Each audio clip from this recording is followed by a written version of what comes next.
GAN, there's a bunch of steps. I would actually say this is easier than making the paired GANs, because there's a little bit less of like having to worry about where your folders go in folder structure. But the way this works is you're going to take all those folders of images. I would generally recommend that you like pre-convert them to squares at either 1024 or 512.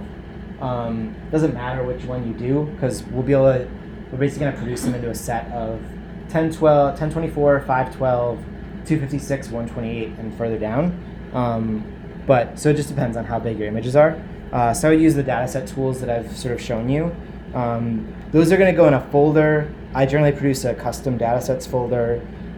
You're going to run some code that is going to like turn that into a format that this machine can sort of read. It's called TFRecords.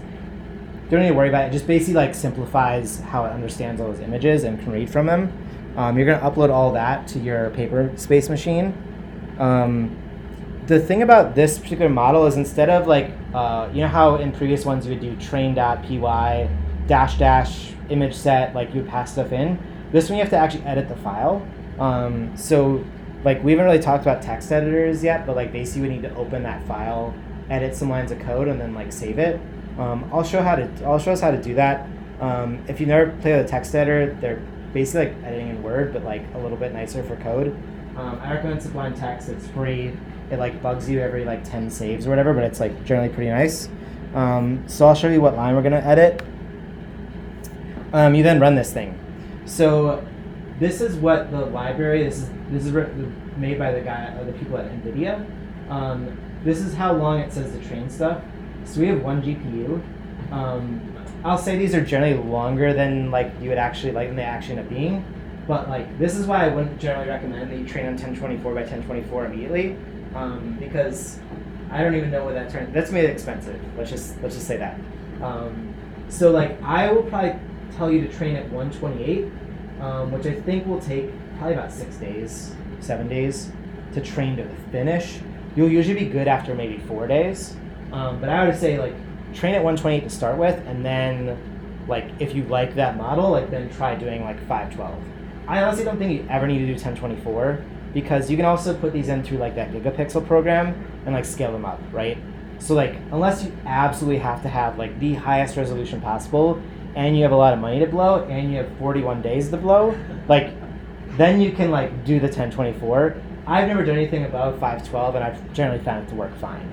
Yeah. But the output is always the same as the input in each size. Yes. So if you input at 128, you'll only ever be able to get out at 128. Likewise, if you input at 1024, you'll get out at 1024. Yeah, it learns at resolutions. So if you want to like train 128 and then try to do 1024, it's not going to do it. Yeah. Okay, so then I'm also going to show you like how to actually like load these into Runway. So Runway has some like nice custom features, which like I feel like maybe like me and like 5 other people know about. But basically like you can load a model into Runway and train it on and test it on your own models, your own custom models. So I'll show you how to do that. Then we're going to do some stuff that is basically like we're going to upload this file that I trained it on, and then we're going to connect it to this thing called P5.js, and then we're going to like animate it, and then we're going to get this at the end. So if you want to go all the way to this end, like I have all the steps for you. It'll take you 12 days to train it. It'll take you a couple days to like remember how to load stuff in Runway, and then it'll take 30 minutes to generate this. All right, cool. Let's do it. Wait, sorry, okay. So yeah. These are all frames from. I mean, these are all like images that you generated. Yeah. It's not like you have another AI thing completing the frames in between. No. So remember that latent-space where it was all those like little dots? Right. Basically, it's that, and all we're doing through both Runway and this thing called P5.js is saying like, as I move along this path, give me the frames from each one of those spaces. And all like, yeah. So basically, like all we're doing is we're saying I want to go from here to here, and I want to get 1,000 frames between there. Like so, at each one of those points, like give me the new frame. So yeah. So this is just the model. This is the model literally saying like, here's what I've got at those positions. Yeah. I Is it just like a shot in the dark when you choose the points in the latent space? So that's where Runway comes in really in handy. So I'll show you how to do that in Runway. But basically, you pick a starting point and you pick an end point, or like the way that this particular model works, it's cyclical. So basically, like the point of this is you get a looping video, which is cool, because it starts and ends at the same point. And then the way it creates that circle is it's sort of generating a circle, but it's in 512 dimensional space. So like, what does a circle look like that in that? And then it's adding a little bit of noise. So you'll notice that this thing kind of bounces around a little bit. Like sometimes it feels like it's like going back and forth between. So there's like noise in it. So it's kind of like a jaggedy edged circle as it goes through that space. Yeah.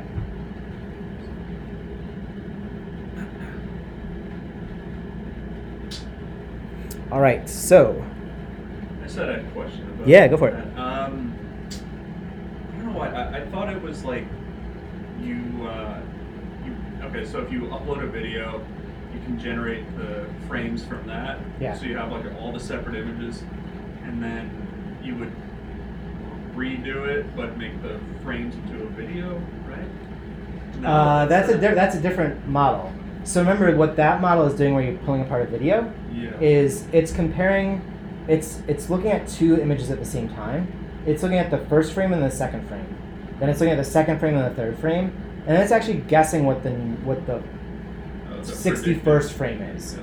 So that's different, because what you're training on is like, what's the next image in the sequence. This is saying, take all these images and try to tell me what the features are of this thing. But like, try to tell me what how would so basically you could almost do this by hand, and it'd be different than a machine sees it, right? So like, you and I would say, okay, a flower, like flowers have X number of petals. Flowers come in these colors. They come with these leaf types.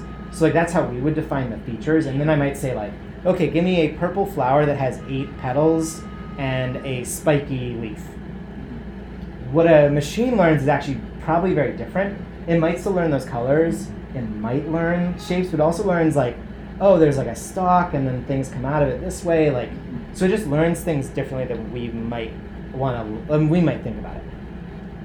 But that's the difference between those two models. Is one's learning like, it's prediction. It's really like, I saw this image and then I saw this image. I saw this image and I saw this image.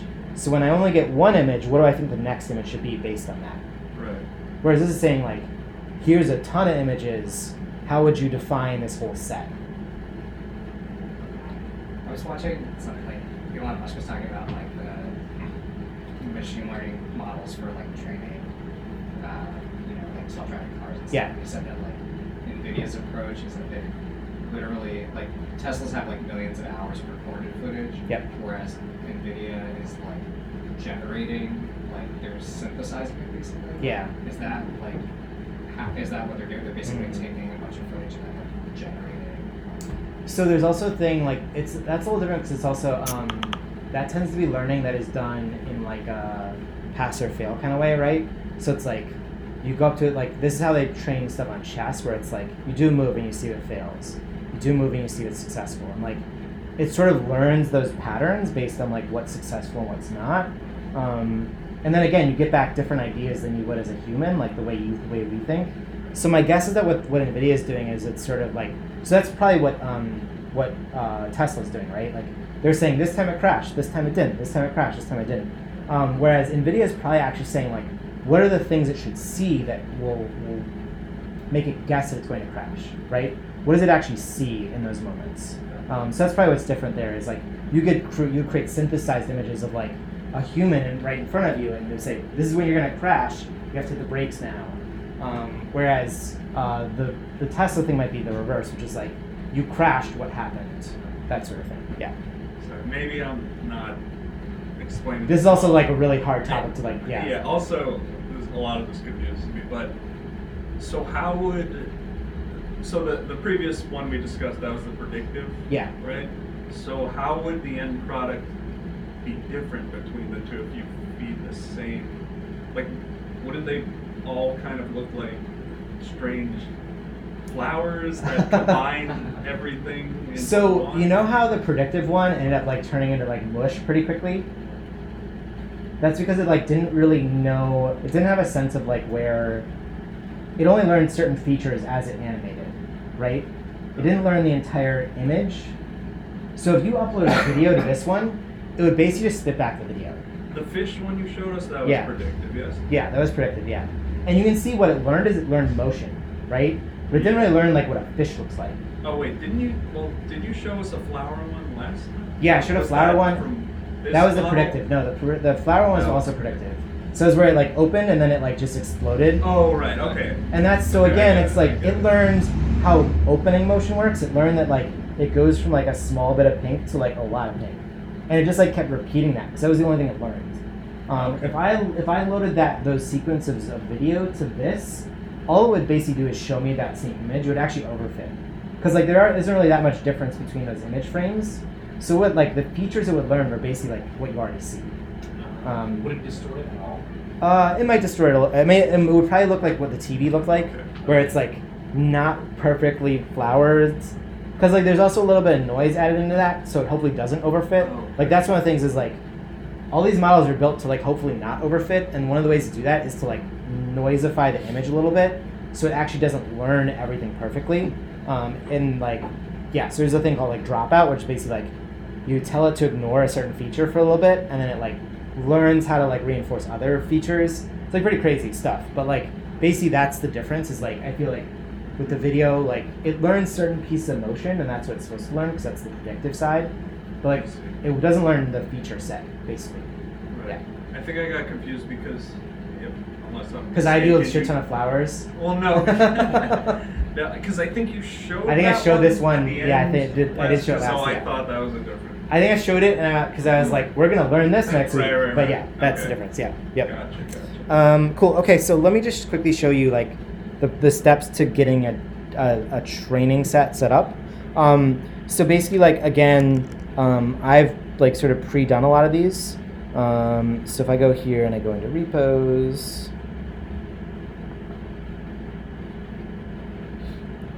So what I've already got here is I've got some custom data sets, right? So this is, so that image you saw of what the animation is trained on this data set. So it's just a bunch of images of flowers. How many are in this folder? Let's see. There are 6,480 images in this folder. They're also flipped, right? They're also Half of flipped. them. So yeah, so half of this is like new stuff. So it's 3,240 images total. This is also from a couple different image libraries. So like the actual like style between these videos, or the style between some of these frames, you can actually see based on their names. So if I go that one, and then this one, whoops, let's do this. So that has a particular look, and then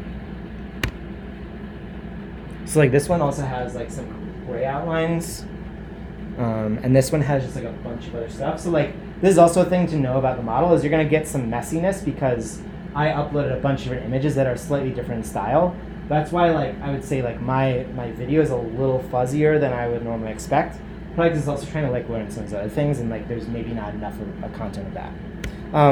So anyway, what you do here is you I clean up that data set, I make them all square. I think that was 512. It doesn't really matter, to be honest. Yeah, 1024. Okay. So inside the StyleGAN folder, I then create like another folder called custom datasets.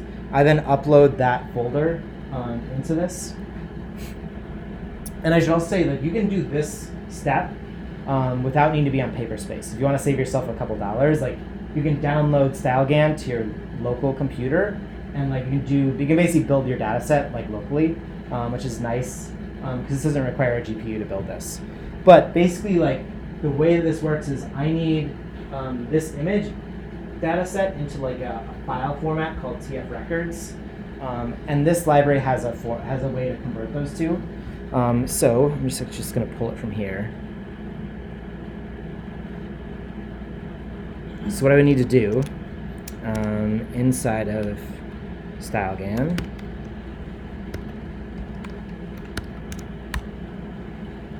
I'm just going to make this bigger.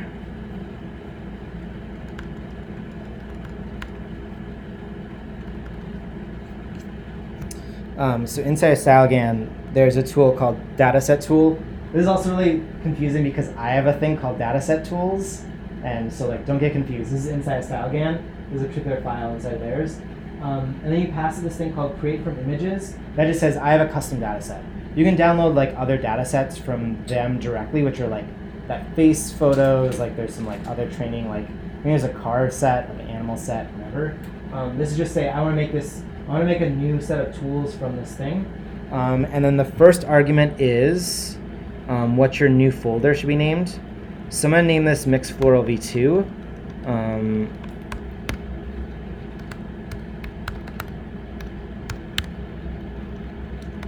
Because I already have the first one.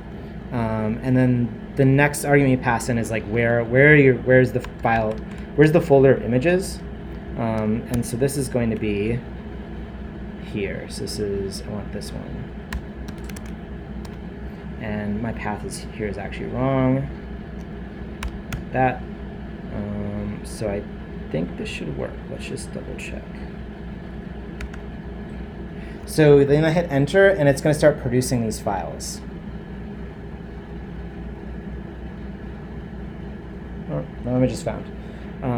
Custom dataset mix flow. Let me see. That's because I have custom data sets. It is case specific as well as you can't have spelling errors in it. So this is going to run now. So now you'll see it's processing over these words. So it's like on image 50, like of 6,480.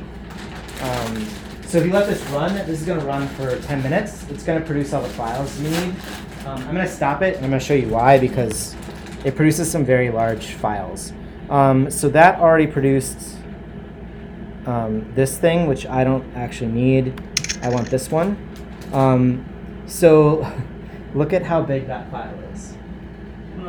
What? Yeah, so Okay. it took 6,480 photos, and it squeezes them into a long array. So basically it combines all those photos together. And if you take, this is the 1024 version, that's how much like space that would take. So don't do this and then just leave this sitting on your computer, because you're gonna immediately lose a ton of space. I think this is a 500 gigabyte drive, so you can see what happens to my life when I do this, especially when I teach this class. I go through a lot of space. I'll also say unless you're doing a 1024 model, don't upload that to Paperspace, because you have a 100 gigabyte hard drive on Paperspace, and that's going to take up 20% of it. Those all the tensors, like all the matrices? So I don't know exactly what it does, but it converts it into some format that it can read a little bit easier.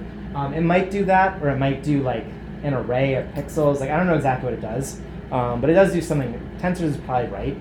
Probably why it's TFRecords, TensorFlow records. Anyway, but also, so you see how each of these is numbered? This is basically a way of describing the size of those images. So 1024 is 2 to the 10th power, I think, that's right. So this is a 1024, this is 2 to the 10th. This is a 512, because it's 2 to the 9th. It's kind of a dorky way to name these files, but it's helpful to remember this. So this is how this exists. This build, you generate these files, you now have them on your hard drive. Yeah. So this is not like a history of it's not like the epochs. Nope. This is instead just the size of the image libraries. Well, it's actually the image libraries themselves. So Okay. this is what it's going to train off of. But the nomenclature reflects the size of. Yes, it does. Yeah. The nomenclature reflects the size. So what was I going to say there? But that also means that yeah. So we haven't trained anything yet. We literally just converted that stuff into a data format that it could read. So with the pix-to-pix, it was we had to generate 2 folders. Or with pix-to-pix, explicitly you have to actually combine them and stitch them together. So we basically did that, but just for this model. I'm just going to run one of these. I got to start one of these up. So if I...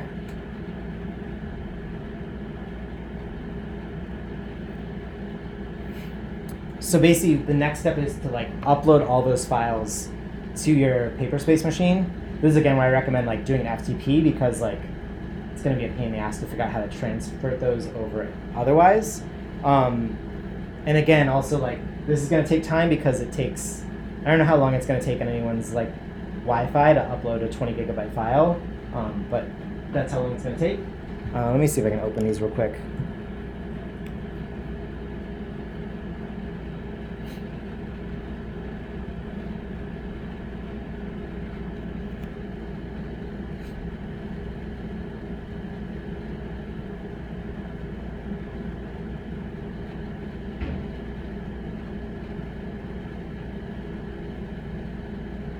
In case you haven't noticed, like when you start up a Paperspace machine, it says, "Hey, we're ready." It's like not actually ready.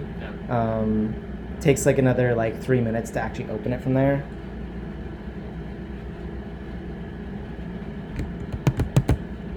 And of course, if I'd done this right, I would have like done this before class started. So this demo could go a little bit smoother. There we go. Okay. So if I go into StyleGAN on my machine and I go into datasets, you'll see here's my mixed floral dataset. And I did not upload that 20 gigabyte file because I was like, I was going to run this on 512 and I knew that. So I decided like, okay, I'm just not going to run this. I'm not going to upload that file because it's 20 gigabytes. It'd take forever. So this is in this datasets folder now. Here's my mixed floral, and I've got just like the sizes. So this is 4 pixels. I don't like to do that math. It's really hard. But anyway, this is 512. That's what I know I need. So now that I've got my data uploaded, the next thing I need to do is actually like start the training. And the way you start the training in this particular thing is, like I said, you have to open these in a text editor. And there's a particular line you have to edit. So the nice thing about an FTP like transmit is I can open stuff directly from my server without having to like download it, open it, re-upload it, that sort of thing. Oh, I didn't know that. Yeah. I don't know that you can do that in CyberDuck. You probably can. Sorry. But like in this particular one, it's like a little bit easier. I'm going to make the text a little bigger here again. So you're going to be scared by all this code that's here. The only line you need to edit is whatever will be the last line here. So I think when I upload this for you, these are not going to exist. It's going to look like this. And I'm recording this video now, so like if in a week you want to come back to this, like you're like, shit, what do I do? So this is probably what it's going to look like. What you're going to want to do first is comment out this line. Again, I don't expect you're going to know code here. All you really want to do is add the hash symbol in front of it. That comments it out. The next thing you want to do is you want to take the last line here. You want to take everything but that hash and just copy and paste it. So all this is saying is like, hey, we need to start training. What are we training on? So the first thing you want to do is you want to edit the description. So I would make this match whatever your dataset name is. So in this case, I'm going to do mix-floral. Hold on, is the dataset underscore? Or, yeah, it's a dash. So I'll leave it like that. The next thing is actually, so it's saying, what's the TFRecord directory? So that's where I need to point it to my directory, which should be this.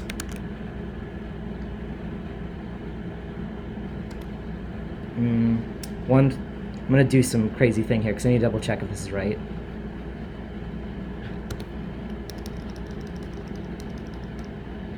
Okay, that is right. So I'm going to leave this as is. Basically, I want to make sure that I didn't have to add like the directory path, but you don't. You just, if you stick it in a folder, in that folder called datasets, it'll find it. The next thing you need to do is pass in the resolution. So what I'm going to do is I'm just going to say 128. Because again, I think it's easier. It'll be a little bit cheaper, and it'll just like help you get used to the process if you train at 128. Train mirror argument is false. We don't need to worry about that. Basically, like what I did is I already flipped all the images in my data set.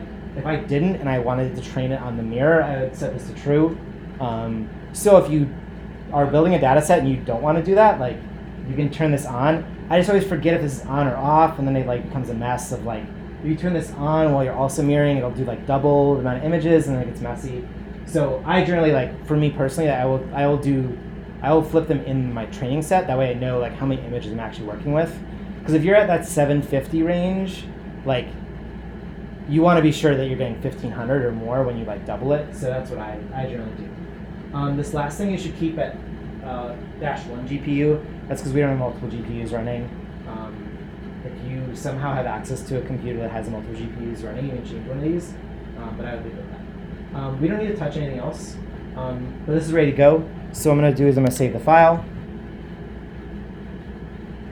Does this take up as much like GPU RAM as the other one? Yeah, we can look at it. I don't actually know, to be honest. My guess is it does take up a pretty good amount. It probably depends, especially on like what resolution you're training at. But let's look and see. So this just uploaded. Double check it, that uploaded. So now I need to SSH into my box, which is SSH Paperspace at. I'm going to need to grab that public IP. And I'm going to need to grab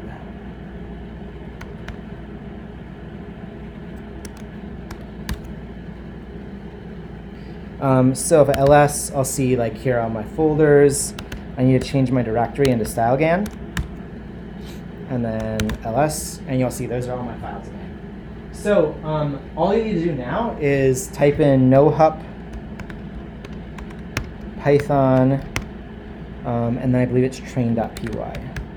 So again, why do we add this? Because this training is going to take days, and I want to be able to shut my machine before that.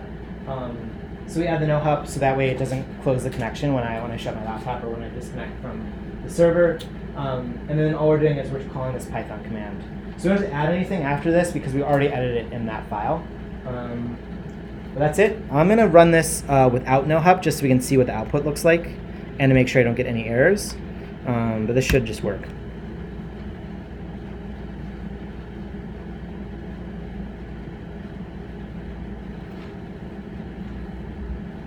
Oops. Hold on 1 second. So I have to do a thing because I was already messing with this previously. How do you interrupt the... Oh, so you interrupt it by hitting Control-C. Okay. Control-C will quit whatever's working in whatever process is working in there. Why C? Sorry. These are like legacy things from like 1985 that someone decided was like maybe close. I don't know.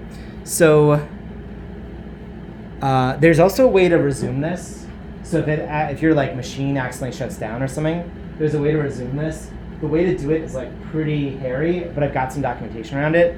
But for this, I actually need to turn it off. I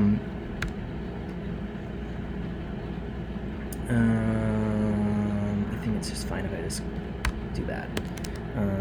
So let's try that again. What did you do? So basically, there's a thing of like, all right, maybe this isn't gonna work. Hold on. I think this will work fine. Basically, if this stuff shuts off in the middle of training, you want to be able to restart without having to start from scratch, right? Especially if it takes 40 days to do this. So there's like certain lines in code in here where it'll say like, hey, restart from this point using this file. Again, it doesn't like, for this, because we're starting from scratch, doesn't matter. But the other thing is like, if you set a number in here, then it tries to do some math to like see how far along you are, and it like will kind of get messy. So this is actually a way of just resetting it.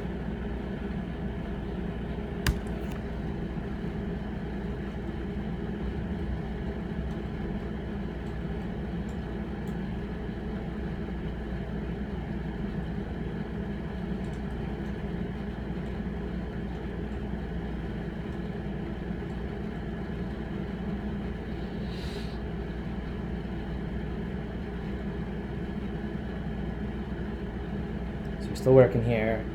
These things take a while to set up because it's literally building the network on the fly. It might not actually give us anything until the first iteration runs.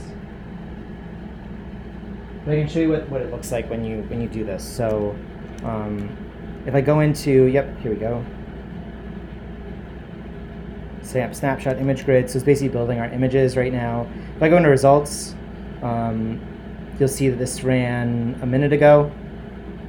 Inside of here is all of my source files again.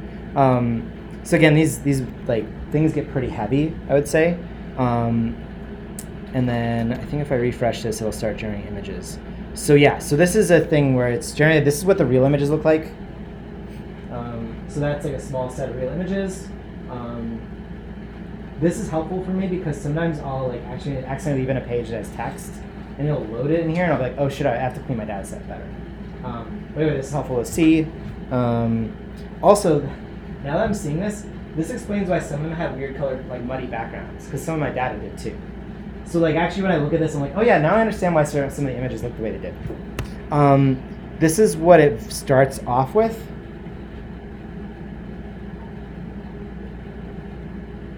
Wait. Oh, that's wrong. I know what it did there. If I start here, this is what it starts out with. So it starts out with pretty much noise. So it starts like, hey, if I send this to, this is what a generator does. I'll create some noise, send that to the discriminator, and the discriminator says, that's definitely not a flower. So then it starts to learn from there. So the next step. Marker of the progress? Like, Yeah, so you'll see like these images. So it's got fakes 0, fakes 140, fakes 280. This is basically what it's learning as it's learning. And these, it looks like when it starts, it's like every 6 minutes, it like is generating a new image. So this is what it looks like the very first time. This is after 6 minutes of training. Not bad. It's like starting to figure out colors and stuff. This is after 15 minutes. It's like learn that the colors need to be more muddy. You know, so now we're starting to figure out like you can almost see like some. If you squint, you can almost see like a flower shape, right? Because it's getting its page borders. It's like, you know, you have to like bend your mind a little bit to make it work. And then when you get up to, see some of these, so the other thing is like when you stop training, it sort of stops this number here and it restarts it in a new file. So the other thing that we're witnessing here is like, this is like, so this is one where I've like started this like pretty far in. Let me see if I can find another one here. So I think this is the one I trained, where this is where I like basically, I also delete these images after like I know they're good, because like, again, I don't want to fill up my drive with all these images.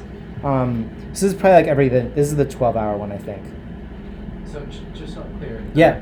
The duplicate directories in there, that's because you were stopping and starting it. Yeah. If we don't interrupt it, it'll just continue with one. You'll just have one folder. Yeah. And that will just fill up with fakes. Yep, it'll fill it with fakes, and you can go in and look at them. I think in CyberDuck you can just like hit the space bar and it'll like open that image and load it into your browser. I'm not sure about CyberDuck. I mostly just use Transmit, which again, it's like $50. So if you want to do this more, Transmit is way better than CyberDuck.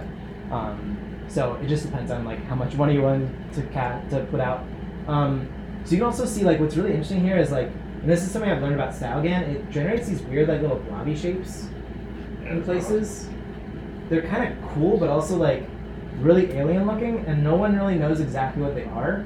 But basically, like after a certain while, it trains them out. Like it's almost like maybe this is like a spot where I just couldn't figure out what to do, so it's just like gray blob goes there.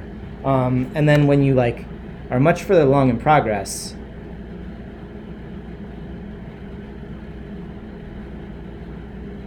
you'll see that they're like still there, but they're getting cleaner. And then when you get to like pretty far along, they're actually just gone, right? Like I don't even see them anymore. So like sometimes that's also just a good example. Like you just have to kind of cross your fingers and hope they disappear. Is it that top image because like the second top? Because you have like that Might be background. because that weird gray background. So cool. I think some of it's also just like I've also noticed some people say that like sometimes StyleGAN, especially on this stage, like when it's generating these fake images, will just generate some stuff that looks really weird but doesn't make sense. But it's not in the latent space, so I'm not sure exactly what's happening there. As long as all your photos don't look like this, you're in a good spot, right? Like, as long as most of yours like look pretty good, then you're in a good space. The other thing I would say is like it's hard for me to sometimes tell when it's cooked enough. Like, I'm sort of wondering like, can I get more texture out of this top image? Can I get those like really details of the edges, or is like actually gone too far?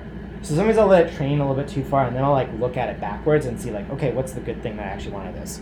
The other thing that's really important to notice is at about every 10 iterations of this thing, you're generating a file that's called a .pk. I'll literally call them pickle files. You'll see that those are 300 megabytes. This is the training. This is your model file. So when you're deleting stuff, I recommend not deleting most of your pickle files unless you absolutely like. If it's the very first one and it's clearly like not a good version, like delete it. But I recommend keeping at least a couple versions of these over time because you might want to go backwards, right? So if I think like this one's overcooked, I don't want to use that. So the fakes number will match your pickle file. So if you open that fakes, you'll sort of know what the images will look like. So in this case, like if I think this one's baked too far, I might go back down here and look at the 6840 and be like, oh, you know, actually, like I like the detail or like lack of detail on some of these better, so I'll use this pickle file. So while you're doing that, the other thing to do is like when you think you're done, pull down this pickle file into your desktop, and that's what we're going to start using in Runway. So go for it. Yeah. So as you're doing it, that's the actual images. Like it makes it was like yeah. But how can you get one image like separately? Yeah, so that's what I'm going to show you next. Okay. So sometimes, like, honestly, what I'll do is, like, especially when I do this with a 128 model, I don't know if I have an example of 128 in here. You know, how many images does it do at once? Because every file, is it all just, that's all the images it's creating, like changing? Like. So basically, they generate a file that's a certain width, like I think it's 4K. So, and then, like, however many images will fit in there are what they generate for it. So like I think in that video I showed where it was 128, there were really, really tiny squares. So they generate like that many images in that fake. A lot of times I'll just take from that fake file and then I'll bring them into Gigapixel and blow them up and like whatever. But there is a way, and this is where I think Runway is better than this, is like you can actually explore space. So let me do this really quickly. So I'm gonna like, oh, this just stopped. I don't even know why. Probably because because I was continuing training, it probably couldn't find the right file or whatever, or it broke. But that's good. I don't really care. So now that I've got some pickle files,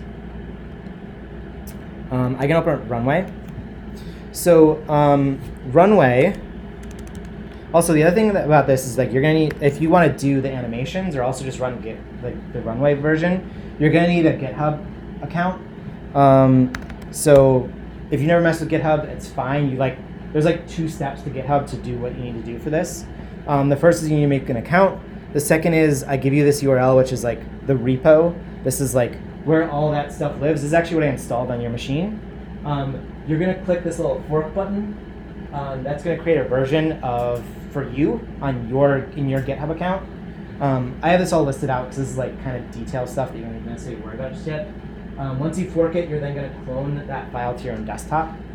Actually, you don't even need to clone it to your desktop. You don't even need to do that. It just needs to sit in your account. What you're gonna do then in Runway is once you're in Runway, so actually let me just open this from scratch so I can just show you how to get there.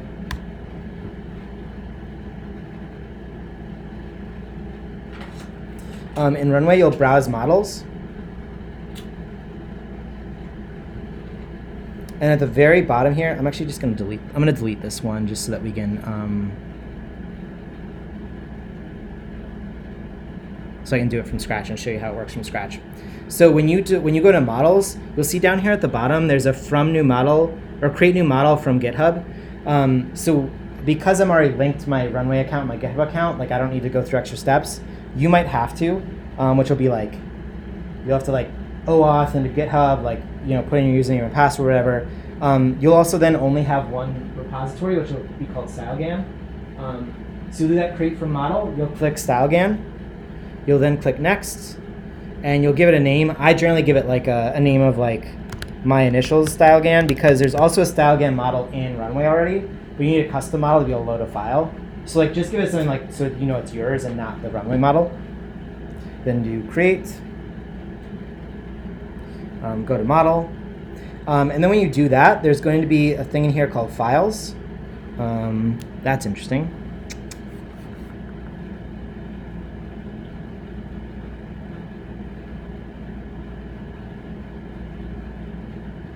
Okay, here we go.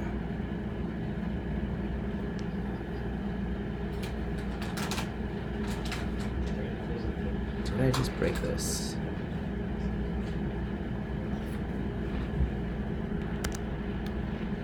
Give me a second, I may have just messed something up here.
extension pickle.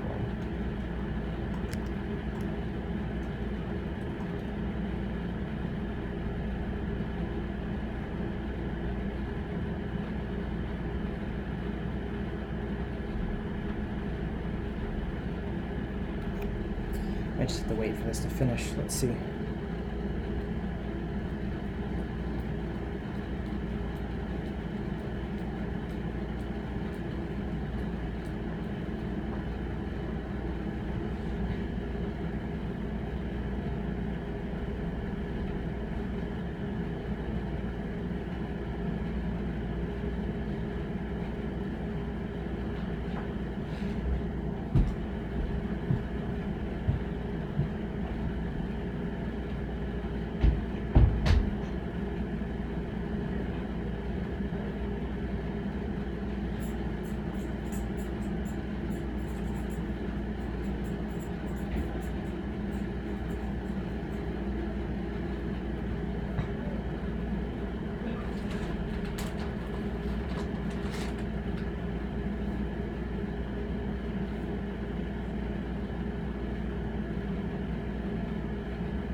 Well, I hope they didn't break this since I last used it.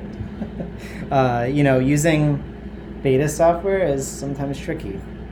Let me see if I can actually... Is it just the amount of time it takes for Runway to build? Yeah, so it's doing a Runway build, but it's also, usually when I run it, there's this files folder, which allows me to upload a file, and right now it's saying I can't upload a file. But I think what might actually have to happen is this build has to finish, and then it'll find it. But I'm also having issues with why this build isn't finishing. Build succeeded, okay, that's a good sign. It's done. Okay, cool, yeah, so basically, that took a lot longer than I wanted, especially as I'm like standing up here demoing it.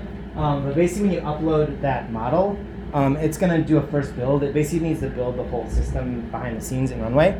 When that's done, you're gonna then have a file option. This is a upload file pickle. So what you wanna do here is you wanna click upload file. You're gonna need to find that file, which in my disaster of a desktop, let me see if I can find it. Here it is. So this is that mixed floral. It trained for, this is actually like the epochs kind of thing. So trained for 9,420 epochs.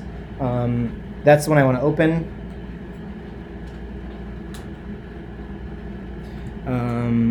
I don't care. I'm just going to upload it. It's gonna. So again, that file is 300 megabytes. So it's going to take time to upload that. You'll see it's uploading here now. It's possibly the internet's also a little slow here, so it might just take a while. In the meantime, what I'm going to do is I'm going to show you the other part of the code that we're going to need to do the animation. So that is this guy. So Dan Schiffman is a guy who runs Coding Train, which is like a site, like he has a YouTube channel where he teaches people to make generative art. He wrote this code in a thing called P5JS, which basically like allows you to run code in the web. What's cool about this is this code is going to talk to Runway.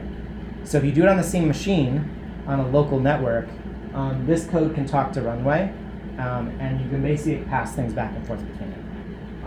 How?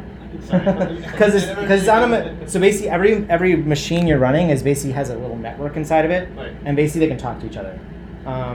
So like over ports or other things, you can basically talk back and forth. Like that's basically how a lot of applications work. Is they're sort of talking behind the scenes. But that's basically what this is going to do. Let me see if my file's uploading any further. We're at 20%.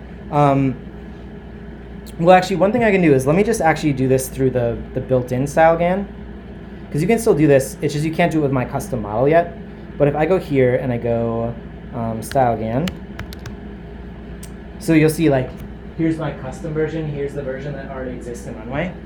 If I go here and I go add it to my workspace, I'm just going to create a new workspace. And I go down here. and I choose input vector.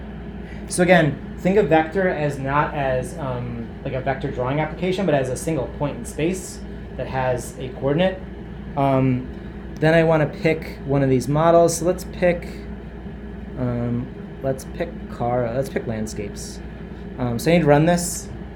So do know that while this is running, it's charging you 5 cents a minute. So think about that as you're running this whole thing. So if you want to output like 10,000 frames, no, it's going to take time. Yeah. So the pickle file, that also has, like, Runway is able to access the data set, or it's able to do so, like, from my understanding, that's like a marker in the training model, but that doesn't have the images that from the data set, right? It doesn't have the images from the data set, but it's learned how to make an image. This is like the model. This is in reference to anything. Yeah, it's not a reference to anything. Okay. So basically, when you get a model no longer needs the data set. A model is just like, if you give me a thing, I can turn it into an image. So what we do is we're going to pass in, so you'll see now, this is a bunch of images in that data set, right? Or like, not in that data set. There's a bunch of images that the model is generating. And each one of these is now a different point in space. So there's 512 coordinates to this image, to this image, to this image, right? And so when you like look in here, and if you move around, like you'll see it'll generate new images. And it's a little slow because it's like, speaking to a server and then coming back and generating stuff. Each one of these images, and you shouldn't think about this image as like, this one is next to this one, because that's not how Runway produces images, but it's just saying like, these are a bunch of images in the model. If I pick a point and I say, hey model, draw me an image from this point, this is what it's generating. So I think one of you asked me, how can I pick that first image, that first starting point? So this is where I would do it. So I would say, okay, I really like this image, right? It's got kind of this waterfall scene. It's pretty cool. If I select that, and it's got this blue box around it, what you do is over here, import vector as JSON, export vector as JSON. So don't worry about JSON. Just know that like it's giving me that point in space. So when I click this button down here, it's going to say file saved. You want to like quickly click on that button. And then you want to open this in your text editor. So this is going to be 512 points. Like, I don't know what those numbers represent. I don't know where they are. I just know that this is 512 points in that space. So what I want to do now is I want to copy that number. And I want to come back over to P5.js. And you see how there's this thing called const A.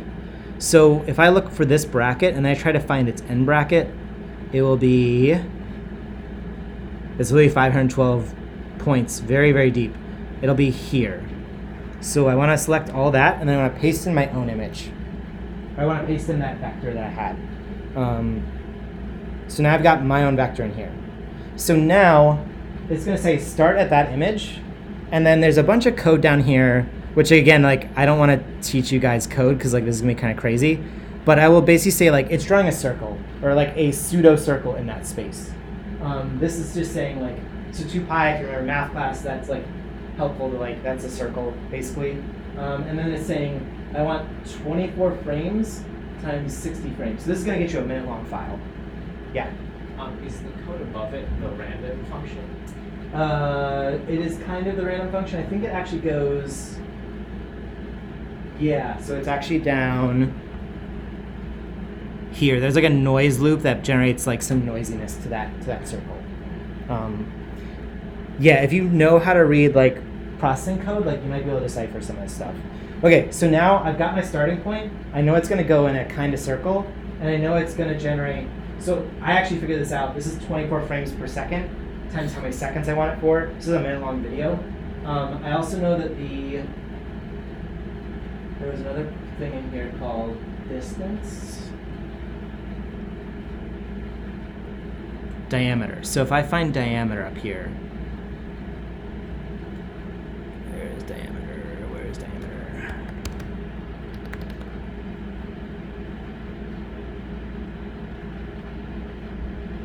Oh, so it's in when I construct this. So basically when I find noise loop. Yeah, so diameter. So let's think about it this way. If I'm drawing a circle and it's really small, that's a small diameter, right? If I'm drawing a big circle, it's a very big diameter, right? So think about that attached to that 2D version of the space. So do I want to go a very small distance in that space, or do I want to go a really big distance in that space? And I have to play with these numbers just to find that out. I think I generally found that I like something around 10, so I'm just going to put that in. Okay, whatever. Can't save it. Okay, so now I'm set up. So now what do I need to do to actually make this work? Literally all I'm going to do is press the play button, and a bunch of stuff is going to start happening. And you'll just sort of see what happens. I'm actually just going to also make this shorter. I don't want a minute-long video. I want 20 seconds. Your battery's running. It is running a little low. I'll plug in while we run this, because it's going to run for a little bit. Oh, it's. Yeah, I've got a charger here somewhere. Okay, so now we're generating images. Oh, we literally generated images. Oh my god. Yep. Yep. It's literally generating images, and it's downloading them to my computer. Wait, so, but what is so like? scary. Is this being charged? Like, are you accruing credits from Runway? Yes. Okay. So P5JS is talking to Runway and saying, hey, I started here, now I want this image, now I want this image, now I want this image, now I want this image. And it's downloading it.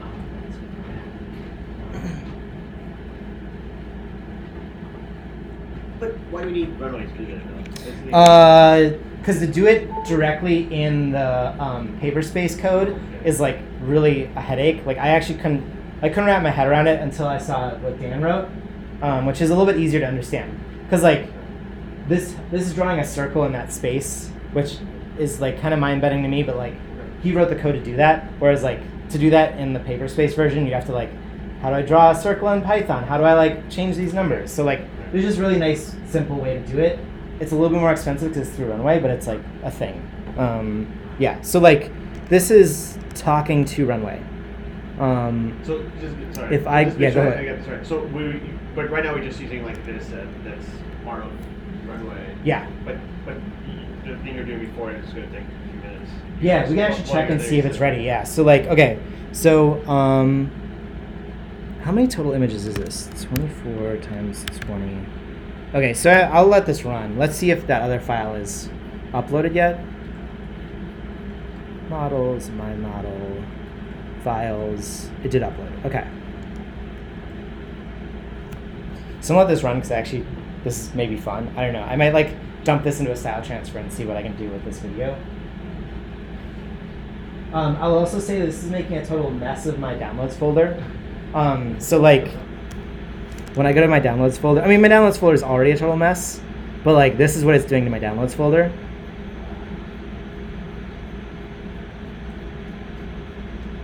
So when that's done, I'm gonna want to stick them in a folder so that like I don't know a million images sitting in my downloads folder. But like I mean we could sort of like do like a stop motion kind of thing through this right now and just sort of see what happens.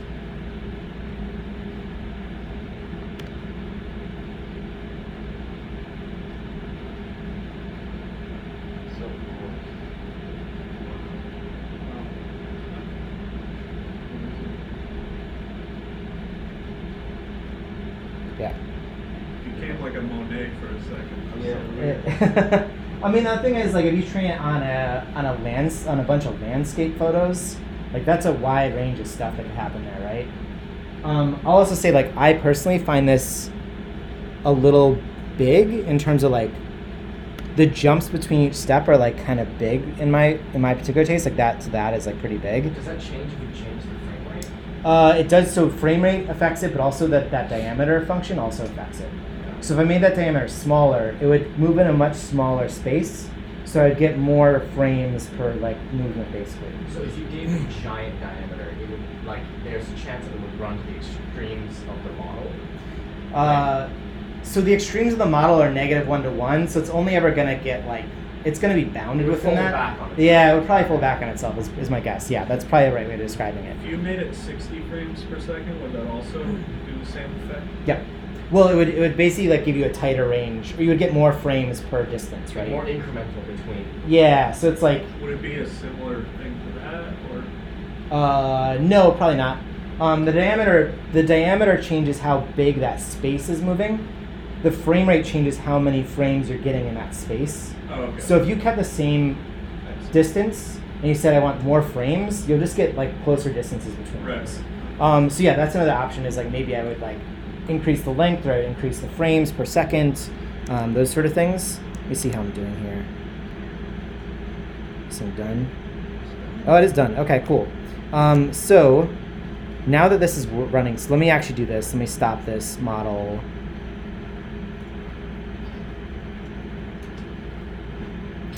And then if I go back to models and I go to mine, I just add this to a new workspace because I love adding new workspaces here apparently. So I think we talked about this earlier. I think the reason for a model or workspace is like you could potentially chain stuff together inside of that workspace. So it's kind of like, it also like keeps it a little encapsulated. So if you have like, I've got one text generation project, I've got an image generation project, you can kind of keep them there. I will also say like, I've heard that when a bug happens within some code, they generally recommend you like remove that workspace and restart it, and that can fix things. So I think it's also like a Docker image. If you know what Docker is, like part of it's like run through Docker, I think as well. Okay, so this is now my custom model. You'll see here because there's only one pickle file. You'll see that pickle file is the pickle file I uploaded. So we can do the same thing. We can do vector, and we can say run remotely.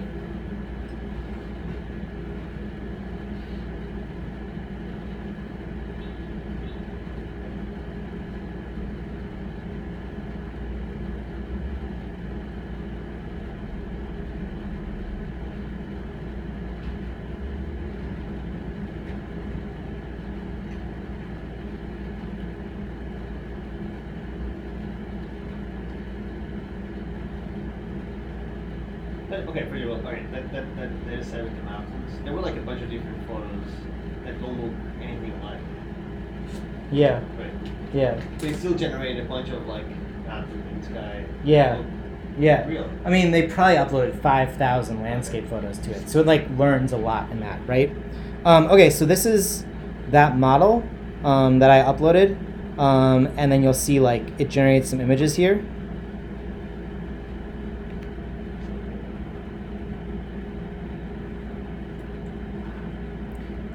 So again, I would say like if you want one image out of this thing, like say I really love this image, the way to do this is to actually go output, export, and then you say image directory, and then you just say export.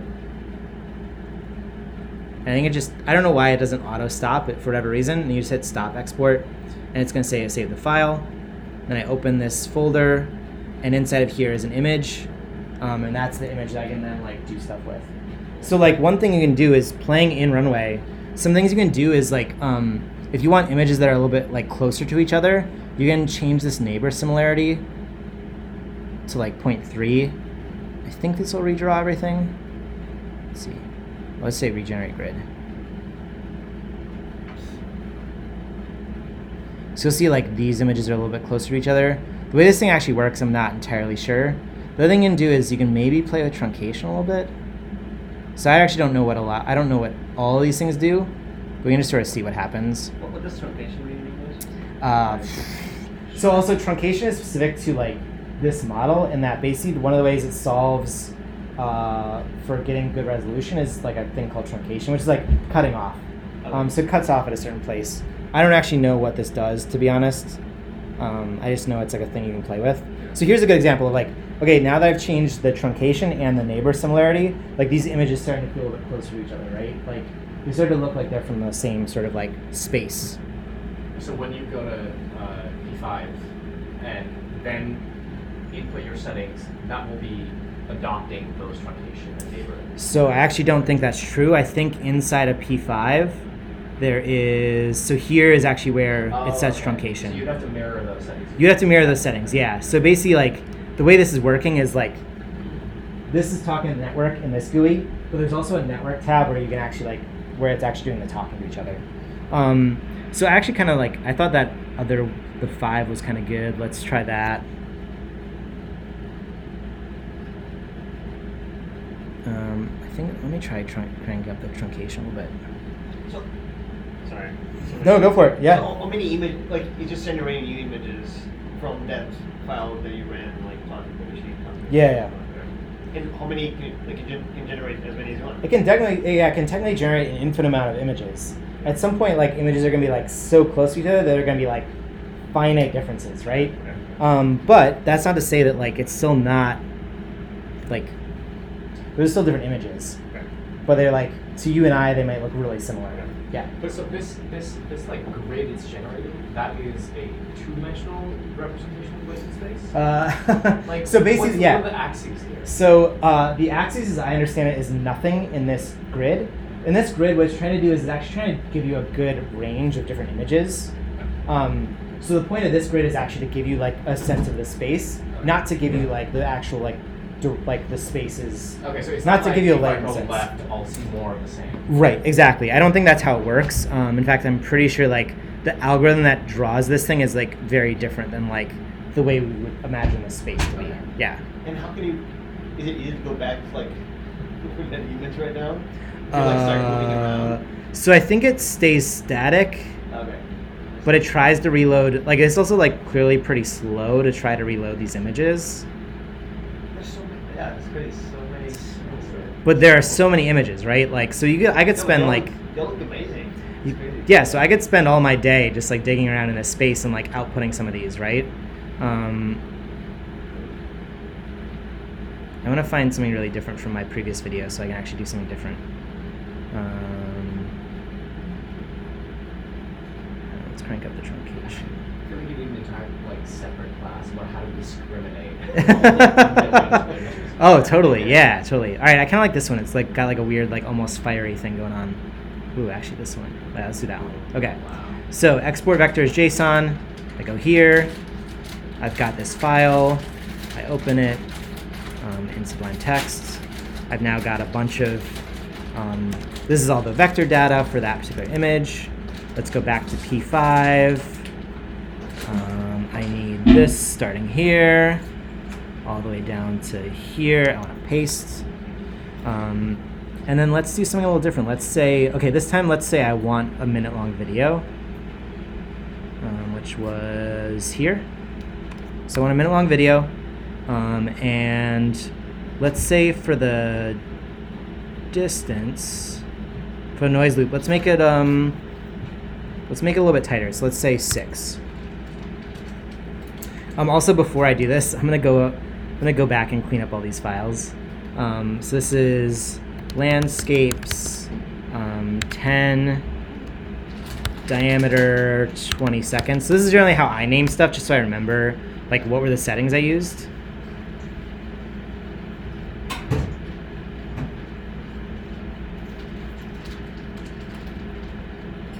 Okay, so all those files. Back up here. Come on. There you go. All right, cool. All right, so now that that's cleaned up, let's run this. So again, I made the diameter a little bit shorter. I made the time longer, which means we should actually see a little bit better of the transitions between those things. But let's run it and find out. Wait, you put 60.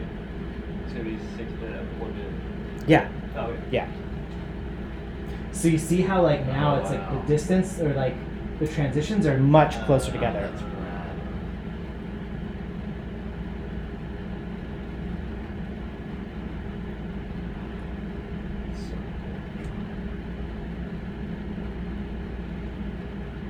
So how long did this pickle file take to, like how long did you train? 10 days, 10 days.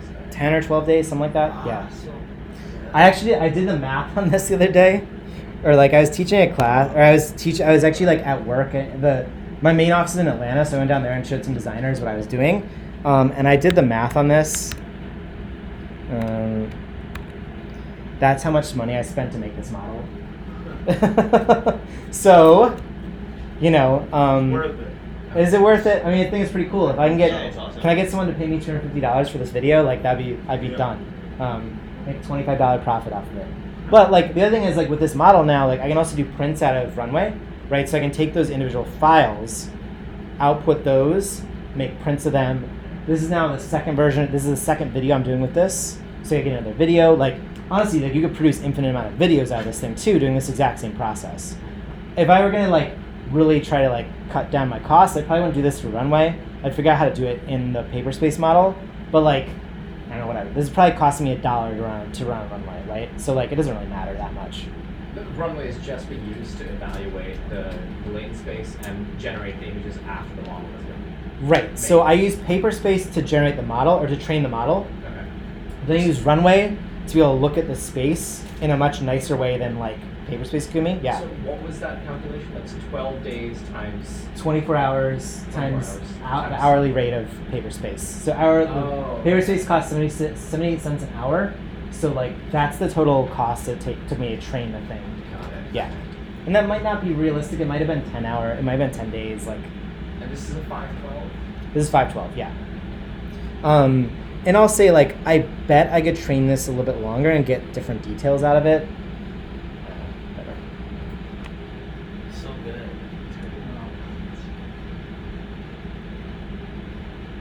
So now the next thing to this would also be like, okay, cool, I trained this model. What are the latent spaces within this that I can explore, right? So like, I do believe there's some functionality within the StyleGAN model to actually look at those latent spaces, and it would maybe tell me like, here's a latent space, here's a latent space. So like, the thing is, the reason that a lot of people just play with one model for like a year is because like there's so much in there, right? Like that face model, like it probably took them a month or two to find the smile, or like to just explore the space of it. So the other thing is like, if you generate a really good model and you spend $250 on it, like you got like a lot of source material to dig through there. So like you can have a lot of fun with these things. I tend to be a little bit of a hedonist, and I like make many models that cost me a lot of money, and then I'd like do one video and I'm like, cool, done, moving on to the next one. Yeah. Do you anticipate a marketplace of pickle files? Yes. Lots of people ask for your pickle files. Like if you upload a cool model, someone will be like, can I get that model? Yeah. Because it's like cheaper, like it's clearly cheaper for them, right? There's another thing within GANs that I didn't really talk about because I've never really figured it out. I know the colors are weird. It's crazy. There's a thing called transfer learning, which is basically like if you train so like some of these data sets are built around like every image like of an animal possible. If you train that model up to a certain point, then you stop it and then you train it on new data, it will actually like learn that new data relatively quickly. So like some of what people are talking about is like you don't actually just spend 12 hours training it. If you spend 12 days training it, you spend 8 days training a generalized model, which is what a lot of people have, and you spend the extra 4 days training it on your new material, you only have to actually spend that 4 days of time. That's what you were saying is like the initial period is the most productive. Yeah. The reason I haven't really messed with that yet is because like I don't think this is going to match up to a photographic data set no matter what. So like because my data set is pretty weird, like I can't like do transfer learning. I've never actually explored if that's true, but I've generally seen that like if you take a big photo data set and you train it on photos and then you transfer learn on other photos, you'll get like a decent result. So I don't know, this might be something worth exploring. I've seen a little bit of code about how to actually do that, but I haven't really explored it myself. So It wouldn't be like as intuitive as like just switch out the pickle file in the like making sure So resolutions are the same. is and then that switching out the data set. it is that intuitive. Whether or not it works is a different thing. So yeah. So while this is generating, I can show you. I think Adam Ferris did one that was like this.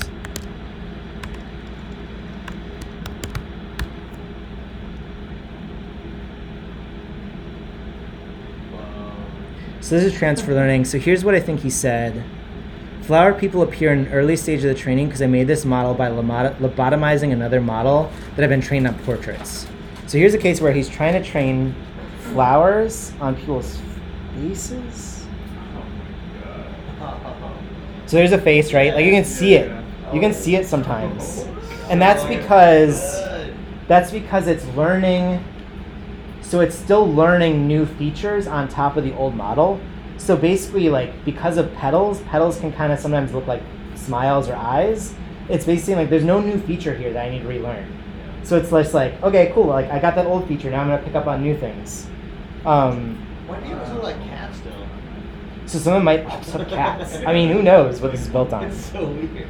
But yeah, it's so trippy. Crazy. Adam does some amazing work, and like there's some really cool, like he does a lot of stuff for like the Times and other places, like an illustration artist. So like he found some really cool shit to play with. Wait, sorry. I didn't understand exactly. So You're just using what was it? Okay, so the way that this works is you train a model up to a certain point. So like he took like basically the portrait model that comes built in with StyleGAN, like that's that like well-known portrait face. Right. He took that, he basically like took the model and then he trains on top of it. So he basically like how I was showing you can continue training, he like basically told the data set like, hey, I'm continue training, but by the way the data set's different now. And like so it's like learning new features on top of that old set. But wouldn't that make everything the whole thing super confusing? So this is where I'm not entirely sure how this thing works. I basically the way I understand it works is like it's still learning new features as it's learning, and it's learning finer details. So maybe it's like relearning color, but then like some of the underlying features are still there.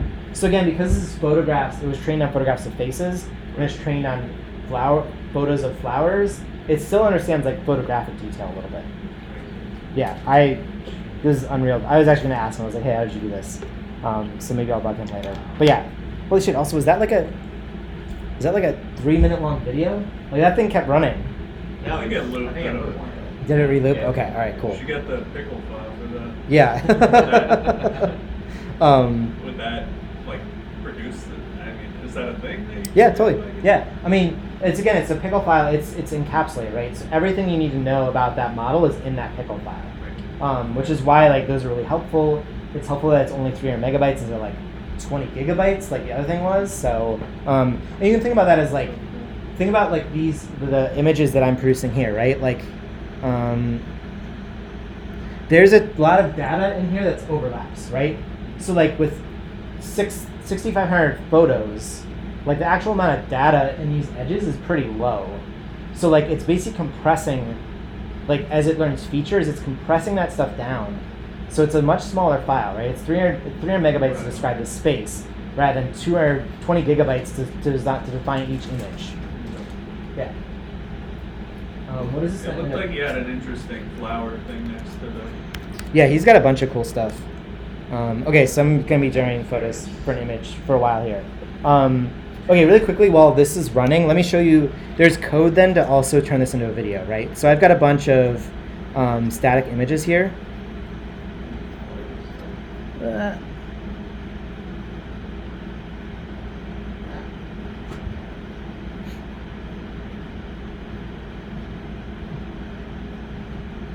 My God, this is a nightmare. Oh, the Garfield stuff is trippy, yeah. Okay, so I've got this file. I've got a folder here. It's a folder of static images, right? And now I need to figure out how to convert that into a video. One thing you could do is you could drop this into After Effects and like sequence everything with like an image sequence. I don't do that because it just takes a little bit of time, and like there's usually a ton of images, and it's like After Effects will kind of freak out at you after a little while of like the number of images you need to import, blah blah blah. But there's a command in your terminal that you can do this with. So if you go to terminal, I open a new shell here. I'm gonna make this bigger so we can all see it. So the first thing I want to do is I want to move into that folder. So do CD, and I'm now inside that landscapes folder. A really cool trick about this is like, if you're in Finder and you just click on an image and then you hit Command C, and then you paste that into your terminal, that's the entire path. It's really easy. You can do CD. I just like copy and paste the path in. But okay, so we've got video here now, we're now in that folder. So the next thing I need to do is run this command. So what does this command do? So this command is ffmpeg. It's like a crazy library that produces video really easily and also like pulls out video. What is this saying? So this is saying I want to run this thing. I want to run it at 24 frames per second. I want the size to be this. That's actually wrong. I want the size to be 512 by 512. The iterations are the naming structure. So you can see it's rainbow. And then it's that %4 means how many trailing numbers are there. So there's 1, 2, 3, 4. So this, if you just run this code, it'll generally produce the video that you want. But I'm just going to explain like how this works. This is like a bit rate. I don't know. I'm not like that big of a video person, so I don't really understand what this means. But I just found it online and it worked. This is like a quality. Basically, the same bit rate is 20 million whatevers. That's a quality thing. I just found that to be a pretty good value. And then what I want the video to be outputted as, so I'll just call this landscapes. So I'm gonna run this. I think it just produced the video. So that's way easier, right, than importing it into After Effects and like running it through After Effects. So here's my video.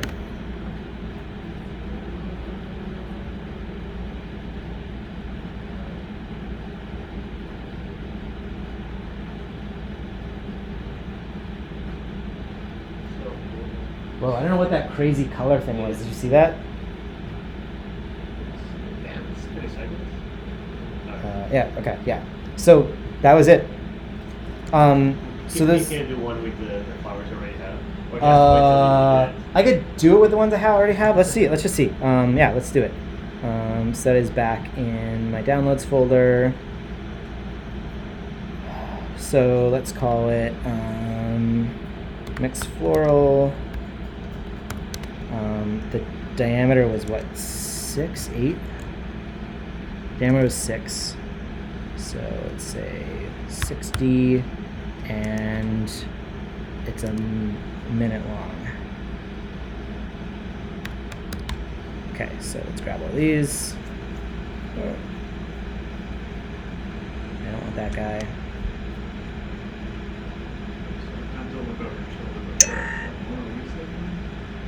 Oh, that's a web channel filter.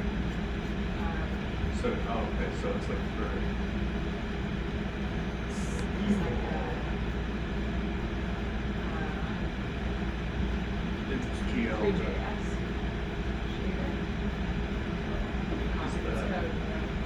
Oh, okay. Is that like for Runway? No. Oh, this is like Yeah. it's all fun. Okay, so while I'm here, I'm just gonna grab these.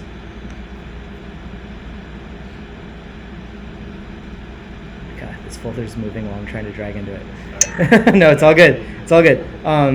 Okay, so I'm gonna copy the path of this file. I'm gonna do CD and then paste that path, and then I want this again. So you'll notice that it downloads with this thing called Rainbow. That's because in the file in the P5 it was based on, he did the test on a rainbow, on like the rainbow data set. I don't care if it's named that way because it's like, for me it's fine. I'm just gonna turn it into a video. So this will be called, this will be mixed floral, and it'll be partial.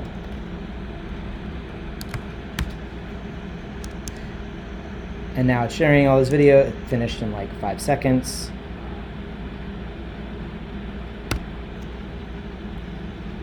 Yes. So good. So would you call the snapping overfitting? No, because it didn't really snap. What that probably is, that's that noise. So what the noise does is it kind of converts it into like a little bit of a like squiggly shape. So what you might see is when it reaches like a kind of a point and it goes up and then it comes back down.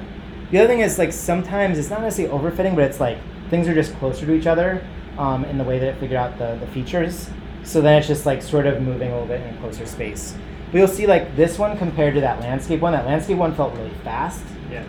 In part because the diameter was wider and because we were doing less frames. This is more frames, a narrower diameter, so it feels a little bit slower. But I could slow it down even more. I can make the distance shorter. I can make the frame rate larger. I can make the whole time frame larger, and you would get like a slower animation. So like what I like to do is I like ambient animation. So like I might like crank this really low and like have it play for like an hour, and then just like have it be really slow. So it's like if you're like a museum exhibit, like it would almost feel like it's not changing for you. Yeah, so like those are kind of things I do. Yeah. Do you ever use the morphing tool in After Effects where you lower the frame rate and it interpolates? Oh, interesting. Yeah, that'd be kind of If you interesting. really slowed it down, I bet that would look Yeah, that'd be pretty interesting. Yeah. Cool. Yeah. So Did any of the images have like a dark background, because it becomes sort of like bluish?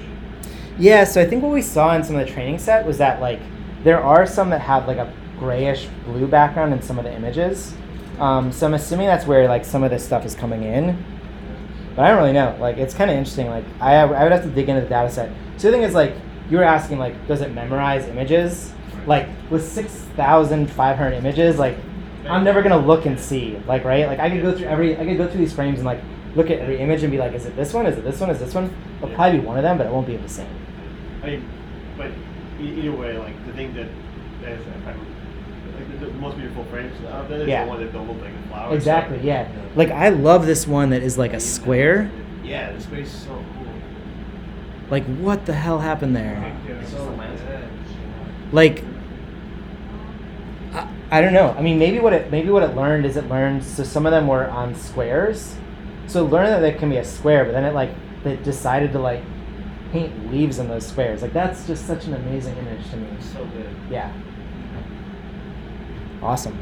All right. Well, we've got 10 minutes left in class. So if anyone asks questions, this one like again you saw those steps. It took a while, but I recorded this video. So if you want to go back, like hopefully that video will help you sort of understand. You can always ask me again.